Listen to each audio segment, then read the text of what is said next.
Hi everyone! Welcome to Artsonia's After School Art Club. Today we have a fun art project from Tosha Raynor, an art teacher from North Carolina. Hope you enjoy the video and don't forget to have your artwork uploaded to your Artsonia gallery. Hi, my name is Miss Tosha Raynor and I am a teacher in Wilmington, North Carolina at New Hanover High School. Today I'm going to demonstrate how to utilize one-point perspective and your initials or your name to create a cityscape, the aerial view of city buildings.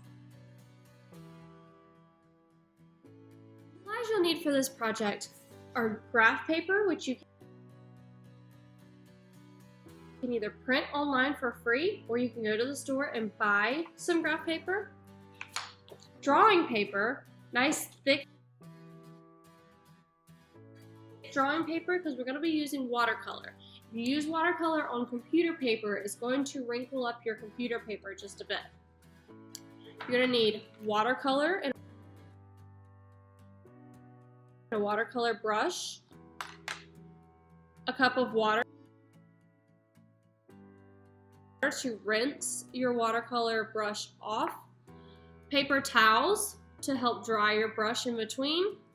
You will need a ruler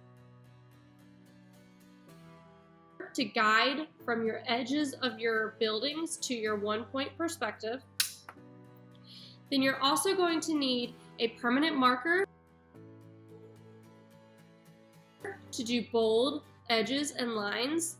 And then you're also going to need a tracing table, or I know because a lot of people don't have tracing tables, you can also use your window. You can tape your graph paper drawing onto the window and put your drawing paper on top of that and trace what you have for your initials from that. So don't worry if you don't have a tracing table. Again, you can use your window and utilize the sunlight from the outside of that window to trace your initials. Behind me, as well as the sample in front of me, have been done in colored pencil. So you have the option to do watercolor or colored pencil depending on the media that you prefer.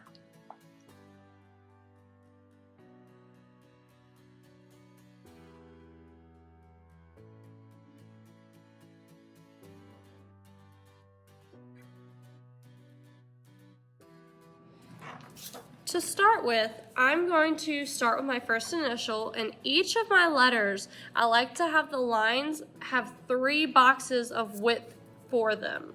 So I'm going to start my L right on the edge over here. There's a sheet, an extra sheet underneath. I'm going to pull that out. I'm going to make it a little taller. So I want my initials about that tall. Again, I like them 3 boxes wide.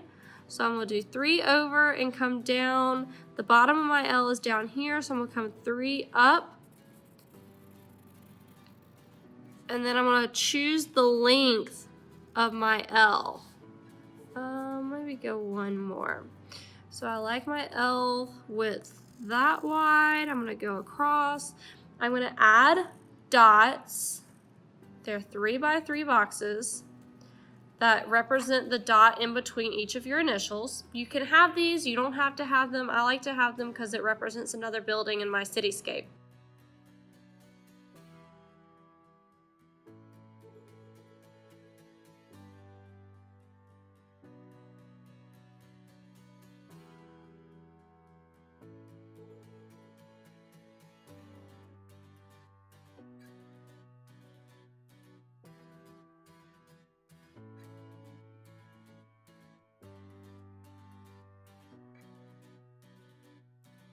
So for my 3 inches width, I like to do a little top edge of my building. So I'm going to go up all the way into the inside of my building with the top of the building. So it looks like when we're done, this will look like the ledge of a building.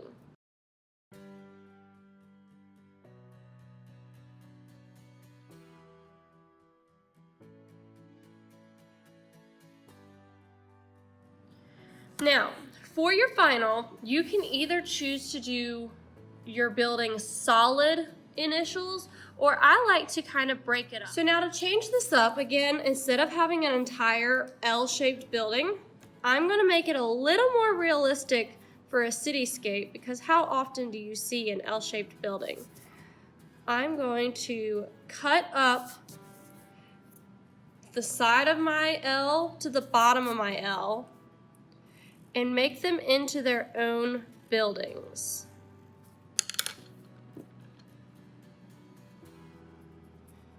I'm going to change those ledges or edges of the top of the building. So now I've got, it still looks like an L, but they're more realistically designed for a cityscape.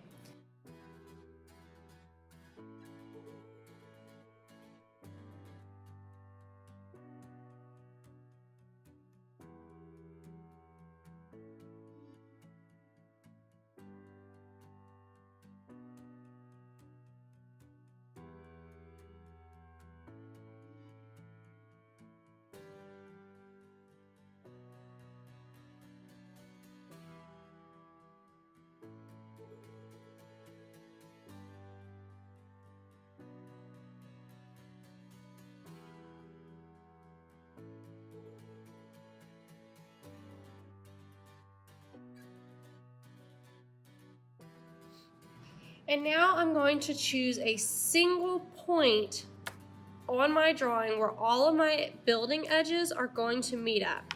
So now I'm going to take my ruler and I'm going to line up each of the edges that can see that point and draw that line to that point. So from this H, for instance, I'm going to line up the edge to the dot. I'm going to lightly draw a line there.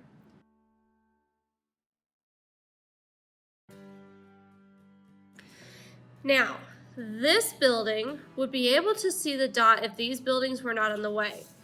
But since these buildings are in the way now, I'm going to line up the edge from where it would have been able to see to the dot, and I'm going to run that line from the edge until it hits the building in front. Again, I did line it up to the dot still, but it's running until it hits the building in front of it.